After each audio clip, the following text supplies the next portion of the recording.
Welcome, Wonder School friends, to the last day of our virtual vacation, day 5, 6, 7, 8. Day 8. Today we are visiting the continent of Antarctica, and it is really cold. I learned so many fascinating things that I had not known before about Antarctica. I hadn't really studied it, and that was definitely one of the reasons why I wanted to do this virtual vacation, was to learn more stuff myself. And I learned that there are no polar bears in Antarctica. The polar bears are found at the North Pole, and penguins are found at the South Pole in Antarctica. I learned that there are no native peoples in Antarctica, there is no permanent dwellers, so their food is not, it doesn't really have a history, and there's no history of peoples because Antarctica can only support visitors. And there's not a whole lot of variety of animal life on Antarctica either. So the stories that we're going to be reading today are Polar Opposites, and I like this book because it highlights the differences between the North Pole and the South Pole. And we have Lost and Found, and look what's in that picture, a penguin. We have 3 penguin books today. We have Something to Tell the Grand Cows. Lots more animal stories today. And Where is Home, Little Pip? And another penguin story. Just lots of penguins today. I like penguins.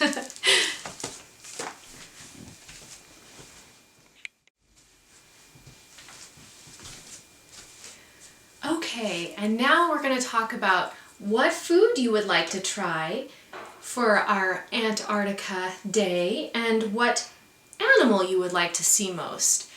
And so a little bit about the food choices for today.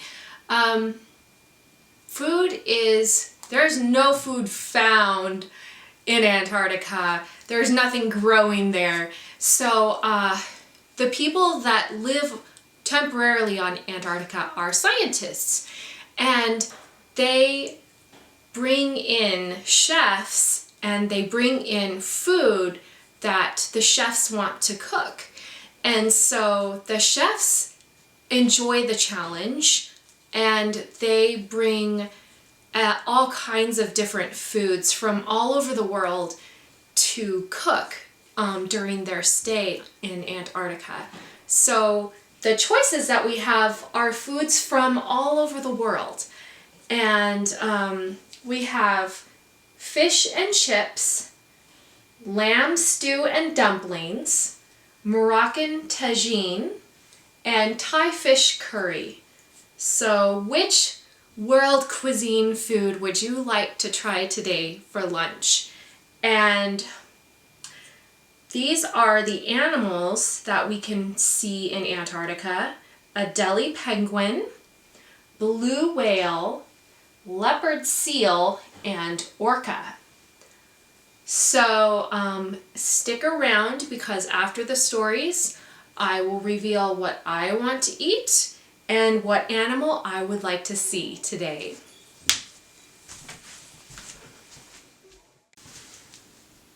Polar Opposites by Eric Brooks.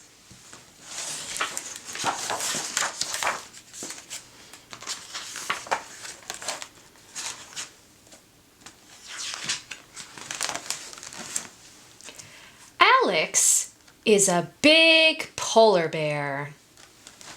Xena is a tiny penguin.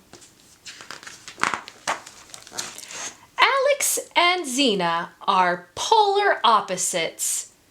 They live on opposite sides of the world. Alex lives in the Arctic. Xena lives in the Antarctic. Alex is mostly white with some black. Xena is mostly black with some white. Alex is shaggy. Xena is smooth.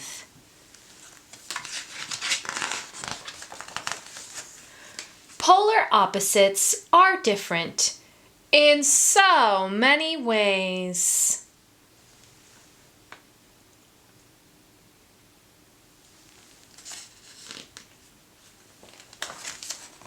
Alex gets up late. Xena rises early.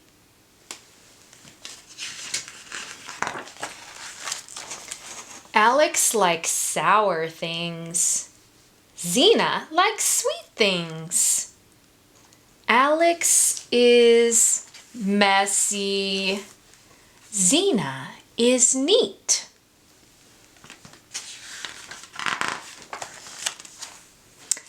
Alex is loud. Xena is quiet. Shh.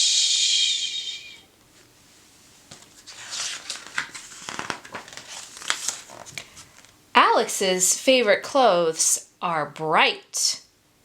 Xena's favorites are not. Alex pushes. Xena pulls.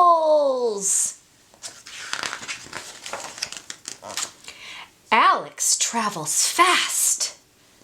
Xena takes it slow. Alex and Xena are very different, but even polar opposites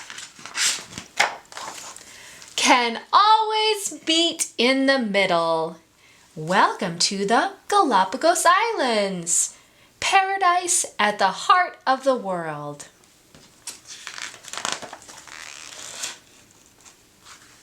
Alex and Xena, Galapagos Islands, June 2010. See you next year!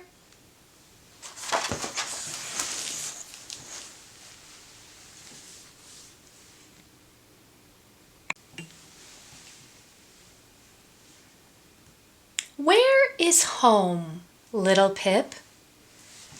By Karma Wilson and Jane Chapman.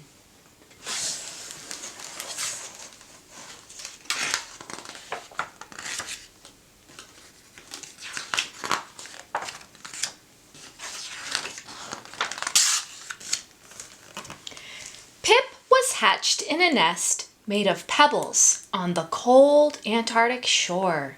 She was as fluffy as new fallen snow, and small even for a baby penguin.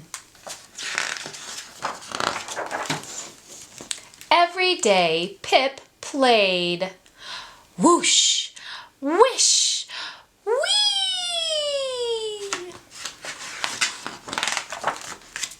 Mama and Papa always said, "Don't wander far, little Pip." And she didn't. Every night, Pip's parents sang, "Our home is where the land is free, from hill or mountain, twig or tree, in our pebbly nest by the stormy sea, where Mama and Papa and Pip makes three." Pip grew.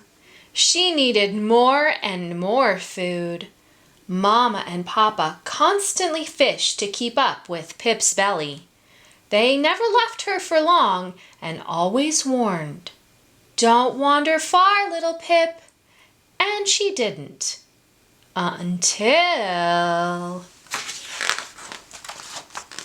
one day Pip saw a feather.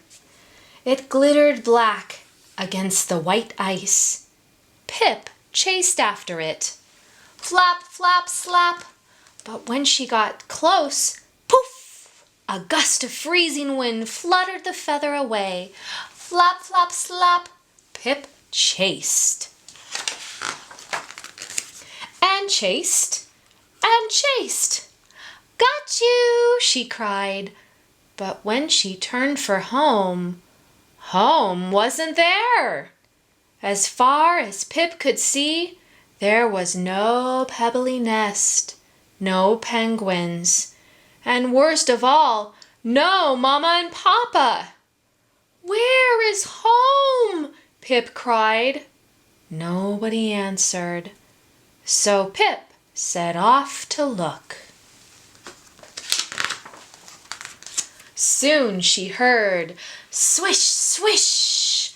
There was a huge plume in the sea. A mighty blue whale poked her gigantic head from the water. Pip waddled close and said, "Hello, can you tell me where is home?" The whale smiled. "Yes, little one, I can." Splash! She slapped her mighty tail and said, "Home is under the ocean's deep, by the coral beds where the minnows sleep, where fish are in schools and sea creatures creep, where my babies and I swim and leap." Pip frowned. "But that's not my home," she said. "I'm sorry," said the whale, "but that's the home I know." "Thank you anyway," said Pip. She plodded on. After a bit, Pip saw a kelp gull pecking a shell. "Hello," said Pip. "Can you tell me where is home?" Squawk! "Yes, little penguin," said the bird. "I think I can." She ruffled her feathers and said, "On the craggy cliffs, in a humble nest, with sea to the east and land to the west, in a cozy crevice where shelter is best, home is where my little chicks rest."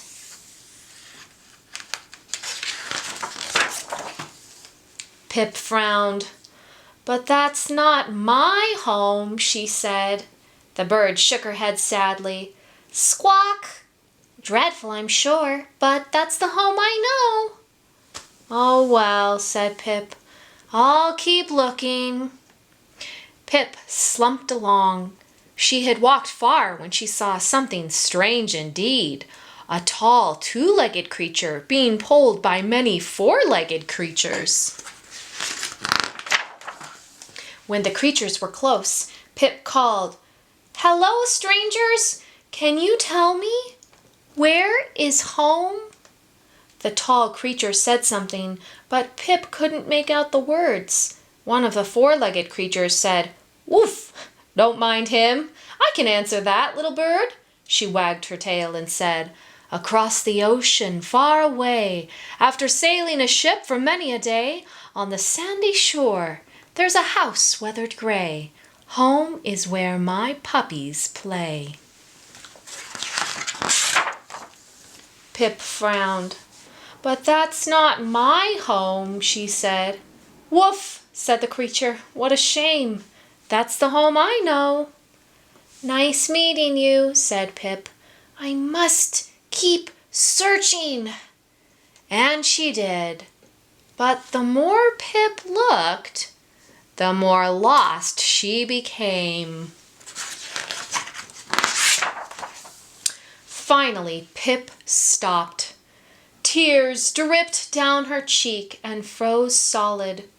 Her legs were sore, her beak was cold, her eyes were sleepy. "I want Mama and Papa," she wailed. "I want home." Pip couldn't think of anything else to do, so she thought of Mama and Papa and started to sing. "Our home is where the land is free, from hill or mountain, twig or tree, in our pebbly nest by the stormy sea, where Mama and Papa and Pip makes three." Suddenly, she heard something. "Pip, Little Pip, is that you?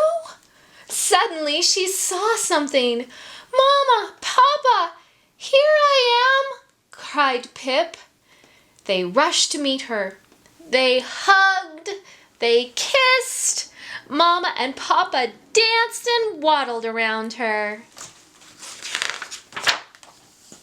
Oh, little Pip, said Mama. We've looked for you all day, said Papa. We finally heard you singing.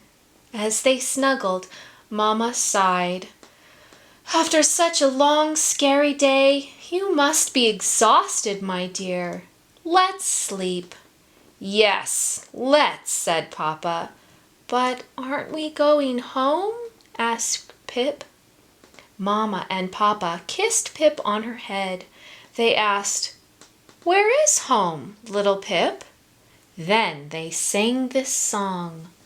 Where is home? Is it far or near? Is a pebbly nest what we all hold dear? No, home is where there's nothing to fear. Since we're together, home is right here. And little Pip slept, home at last.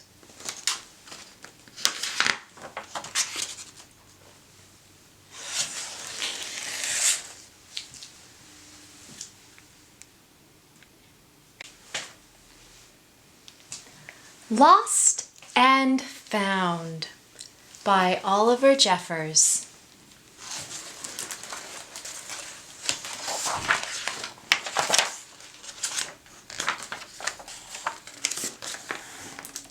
Once there was a boy who found a penguin at his door.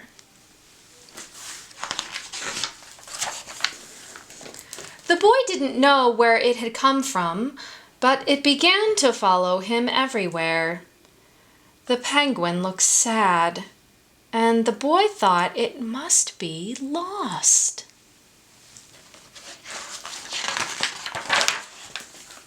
So the boy decided to help the penguin find its way home. Lost and Found office. He checked in at the Lost and Found office, but no one was missing a penguin. He asked some birds if they knew where the penguin came from, but they ignored him. Some birds are like that. The boy asked his duck, but the duck floated away. He didn't know either. That night, the boy couldn't sleep for disappointment. He wanted to help the penguin, but he wasn't sure how.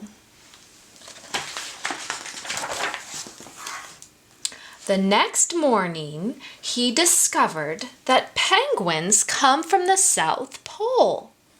But how could he get there?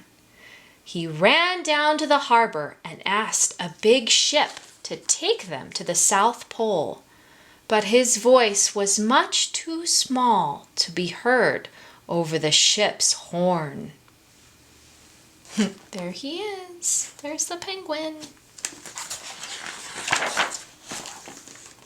Together, the boy decided he and the penguin would row to the South Pole. So the boy took his rowboat out and tested it for size and strength. He told stories to the penguin to help pass the time. Then they packed everything they would need and pushed the rowboat out to sea.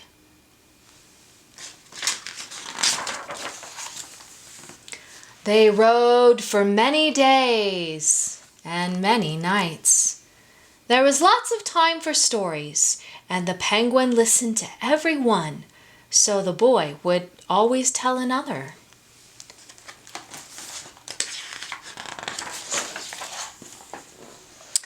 They floated through good weather and bad, when the waves were as big as mountains,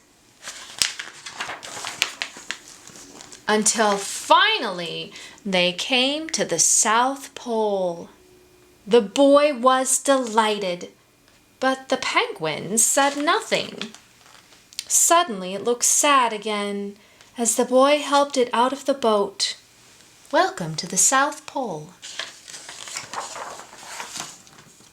Then the boy said goodbye and floated away. When he looked back, the penguin was still there, but it looked sadder than ever.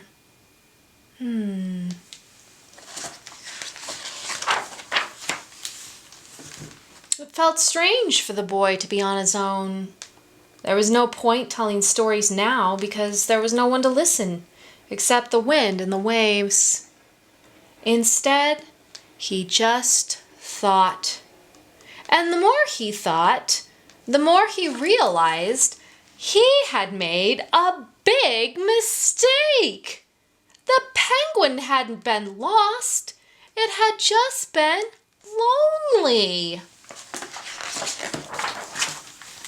Quickly, he turned the boat around and rowed back to the South Pole as fast as he could. At last, he reached the pole again. But where was the penguin? The boy searched and searched, but he was nowhere to be found. Sadly, the boy set off for home. But then the boy saw something in the water ahead of him. Closer and closer he got until he could see the penguin! And so the boy and his friend went home together, talking of wonderful things all the way.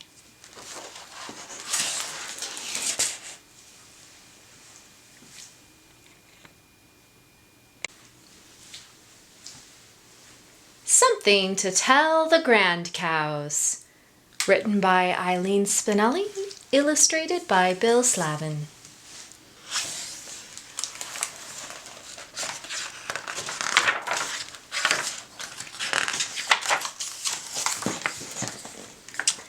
There were indeed several cows on one of Admiral Byrd's expeditions.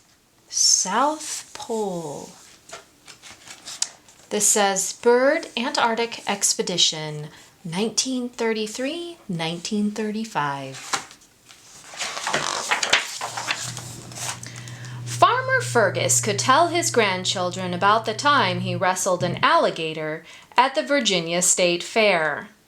Georgetta the pig could tell her grandpigs about the time she hot air ballooned across Mexico. But what could Emmeline the cow tell her grandcows? About the time she swatted 17 horseflies? Right. Or the time she chased a crow from the corn? Whoop-de-doo. So when Emmeline learned that Admiral Richard E. Byrd was looking for a few good cows to take to the South Pole, she volunteered. Wanted a few good cows. It was October 1933 when Emmeline sailed off in a ship with 2 other cows, one red, one brown.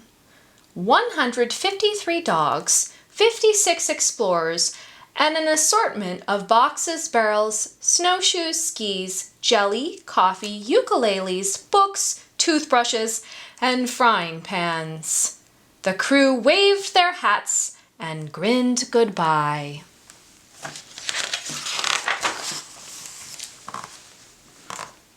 The dogs yapped. The other cows dozed on beds of straw. The ocean splashed merrily, and Emmeline got seasick. She moaned. She groaned. She wished she were back at the farm, but the ship was not about to turn back for one cow. Week after week, the old steamer pitched and tossed on the waves. Then one day the sun glared silver bright on an iceberg. A crewman shouted, "Ice ho!" They had reached the South Pole. Oh, wouldn't the grand cows be amazed? Emmeline climbed into her warmest woolen socks. She wrapped a scarf round and round her neck. She put on the uddermuff that Georgetta the pig had knitted for her. Then she made her way to the deck. Here the air was white with swirling snow. Emmeline watched as the crew drove anchors into the ice and ran planks down the ship. This was the coldest place on earth. Emmeline's breath turned to ice crystals. Her teeth chattered like spoons. She wished she were home swatting horseflies. The cowherd came. Carefully he guided Emmeline down the plank and onto the crusted snow. While Emmeline waited for the crew to unload the ship, she saw velvety seals basking on ice cakes. She spotted a giant petrel grazing the sky. She sighted whales playing in the bay. Their foggy spouts echoed from the snow cliffs. Oh, wouldn't the grand cows be amazed?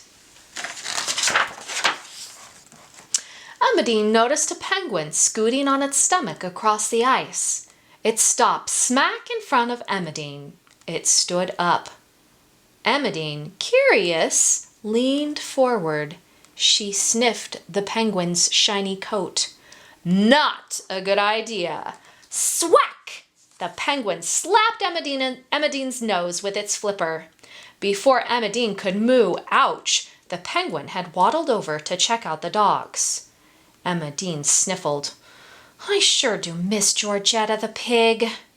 But Georgetta was thousands of miles away.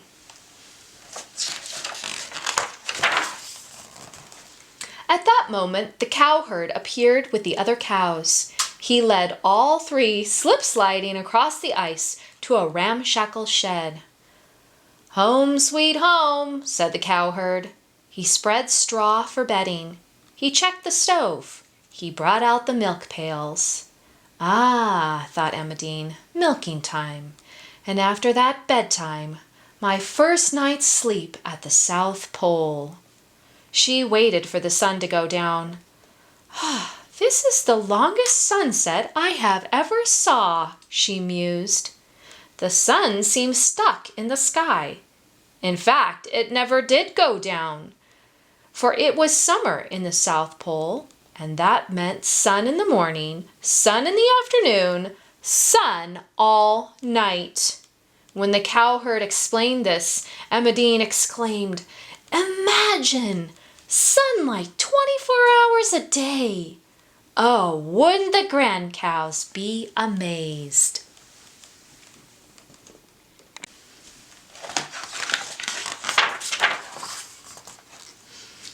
But the red cow flicked her tail nervously, and the brown cow began bawling. There, there, said the cowherd, tacking a piece of dark cloth to the window. Then he picked up the ukulele that had been sitting in the corner. Softly he played Ukulele Lullaby. Emmeline and the other cows soon fell fast asleep. Emmeline dreamed she was chasing crows from the corn.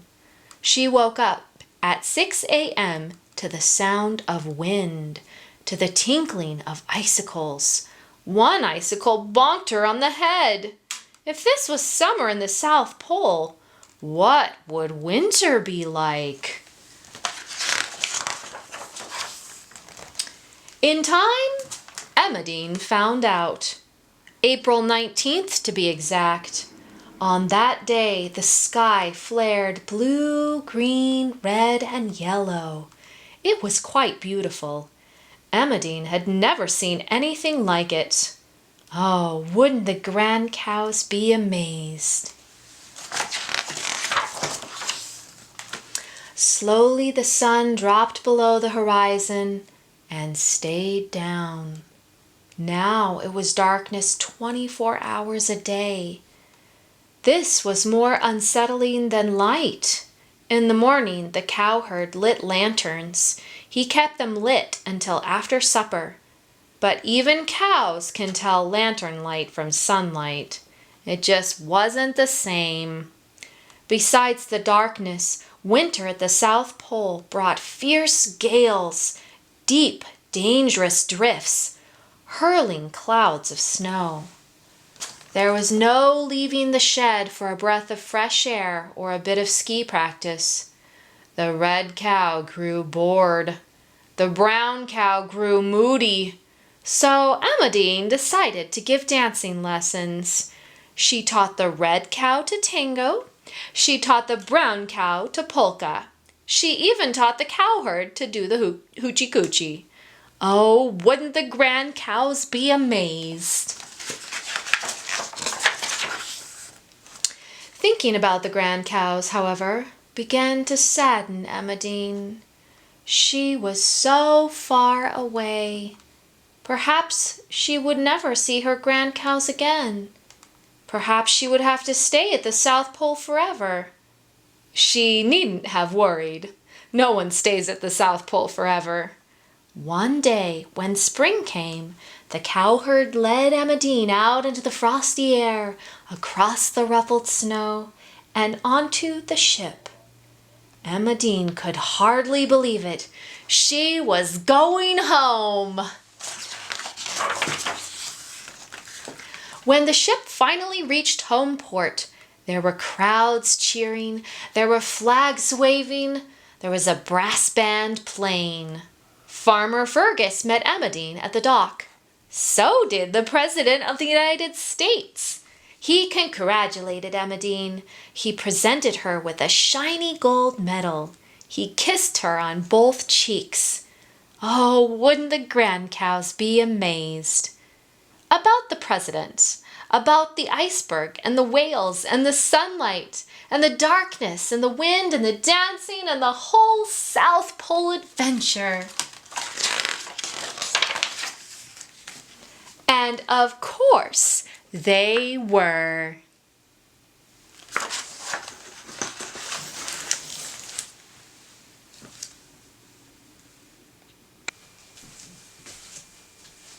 Okay, are you ready? We're done with our stories. Let's see if we pick the same things that we want to eat and the same animal that we wanted to see.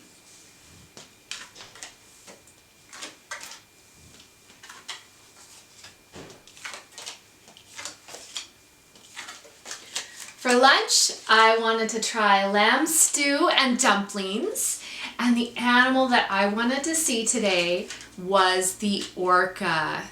Did we pick the same things?